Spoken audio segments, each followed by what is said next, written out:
സുപ്രഭാതം. ട്രഡീഷണലി കേരളയിലേക്ക് എല്ലാവർക്കും സ്വാഗതം. ഇന്ന് വെള്ളിയാഴ്ചയാണ്. ബ്രഹ്മമുഹൂർത്ത പൂജയുടെ 48ാമത്തെ ദിവസമാണ്, അതായത് അവസാനത്തെ ദിവസം. മുടക്കമൊന്നും കൂടാതെ 48 ദിവസം പൂജ ചെയ്യാൻ പറ്റി. അത് എല്ലാവരുടെയും അനുഗ്രഹമുള്ളത് കൊണ്ട് മാത്രമാണെന്ന് ഞാൻ വിശ്വസിക്കുന്നു. വേറെ അസൗകര്യങ്ങളൊന്നും ഉണ്ടായില്ല. അവസാനത്തെ ആഴ്ചയായപ്പോഴത്തേക്ക് ജലദോഷവും ചെവിക്കും തൊണ്ടയ്ക്കും ഇൻഫെക്ഷനും ഒക്കെ ഉണ്ടായിരുന്നു. എങ്കിലും ഒരു പ്രശ്നവും കൂടാതെ എനിക്ക് പൂജ ചെയ്തു തീർക്കാൻ പറ്റി. അതിൽ വളരെയധികം സന്തോഷമുണ്ട്. ബ്രഹ്മമുഹൂർത്ത പൂജ ചെയ്യുന്നതിന് മുൻപ് ബ്രഹ്മമുഹൂർത്ത വിളക്ക് ഞാൻ ചെയ്തിരുന്നു. അത് 48 ദിവസമാണ് ചെയ്തത്. അത് കഴിഞ്ഞിട്ട് 5 or 6 ദിവസം ഗ്യാപ്പ് ഇട്ടതിന് ശേഷമാണ് ഞാൻ ബ്രഹ്മമുഹൂർത്ത പൂജ ചെയ്യാൻ തുടങ്ങിയത്.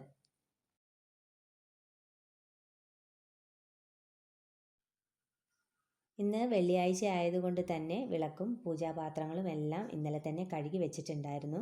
പൂക്കളുമെല്ലാം പറിച്ച് വെച്ചിട്ടുണ്ടായിരുന്നു. ആദ്യം വാതുക്കൽ വിളക്ക് വെച്ചു. അതിനുശേഷം പൂജാമുറിയിൽ വിളക്കുകളെല്ലാം കൊളുത്തി. പൂജാമുറിയിൽ നമ്മൾ എത്ര വിളക്കുകൾ കൊളുത്തുന്നുണ്ടെങ്കിൽ പോലും വാതുക്കൽ ഒരു നിലവിളക്ക് കത്തിച്ച് വയ്ക്കുന്നത് വളരെ നല്ലതാണ് കേട്ടോ. അഭിഷേകങ്ങളും അലങ്കാരങ്ങളും ചെയ്തു. നിവേദ്യവും താംബൂലവും നൽകി ധൂപദീപ കർപ്പൂര ആരാധന ചെയ്തു. പൂജകളെല്ലാം ഭംഗിയായി ചെയ്തു തീർത്തു.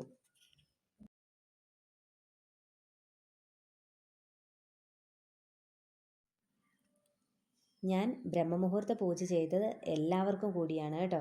ലക്ഷ്മി ദേവിക്ക് മാത്രമായോ അല്ലെങ്കിൽ മഹാദേവന് മാത്രമായോ അല്ല, എല്ലാവർക്കും കൂടി വേണ്ടിയാണ് പൂജ ചെയ്തത്. ഇനി ഏതെങ്കിലും ഒരാൾക്ക് മാത്രമായി വേണമെങ്കിലും പൂജ ചെയ്യാം, അതിൽ തെറ്റൊന്നുമില്ല. 48 ദിവസം നീണ്ട് ചെയ്യാൻ പറ്റാത്തവരാണെങ്കിൽ 21 ദിവസമോ 7 ദിവസമോ അങ്ങനെ ചെയ്യാം. എല്ലാ ദിവസവും ബ്രഹ്മമുഹൂർത്തത്തിൽ വിളക്ക് വയ്ക്കുന്നവരാണെങ്കിൽ 21 ദിവസമോ 7 ദിവസമോ ചെയ്യാം.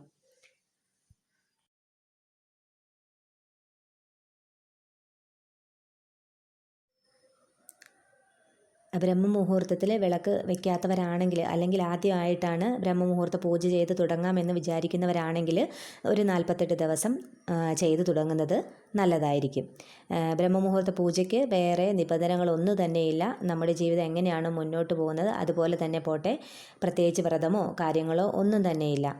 രാവിലെയാണല്ലോ നമ്മൾ പൂജകൾ ചെയ്യുന്നത്, അപ്പോൾ കുളിച്ച് വൃത്തിയുള്ള വസ്ത്രങ്ങൾ ധരിച്ചിട്ട് പൂജകൾ ചെയ്യാം. വാലായ്മ വരുമ്പോഴത്തേക്ക് മാത്രം 7 ദിവസം വിട്ടിട്ട് ബാക്കി തുടർച്ചയായിട്ട് നമുക്ക് ചെയ്തു പോരാം. 21 അല്ലെങ്കിൽ 7 ദിവസം ആണെങ്കിൽ ആ ഒരു പ്രശ്നം വരുന്നില്ല. 48 ദിവസമാണെങ്കിൽ മാത്രമേ ആ ഒരു പ്രശ്നം വരുന്നുള്ളൂ.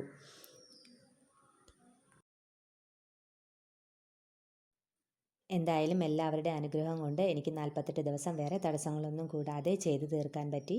അതിന് വളരെയധികം സന്തോഷം. ഇത് നിങ്ങളുമായിട്ട് ഷെയർ ചെയ്യാൻ പറ്റിയതിലും വളരെയധികം സന്തോഷം.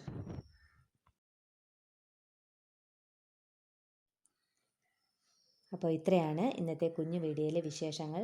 വീഡിയോ എല്ലാവർക്കും ഇഷ്ടപ്പെട്ടിട്ടുണ്ടാവുമെന്ന് വിചാരിക്കുന്നു. ഇഷ്ടപ്പെടുവാണെങ്കിൽ വീഡിയോ ലൈക്ക് ചെയ്യാനും പിന്നെ കാണുന്നവരൊന്ന് സബ്സ്ക്രൈബ് ചെയ്യാനും മറന്നു പോകരുതേ. എല്ലാവർക്കും ശുഭദിനം. നന്ദി.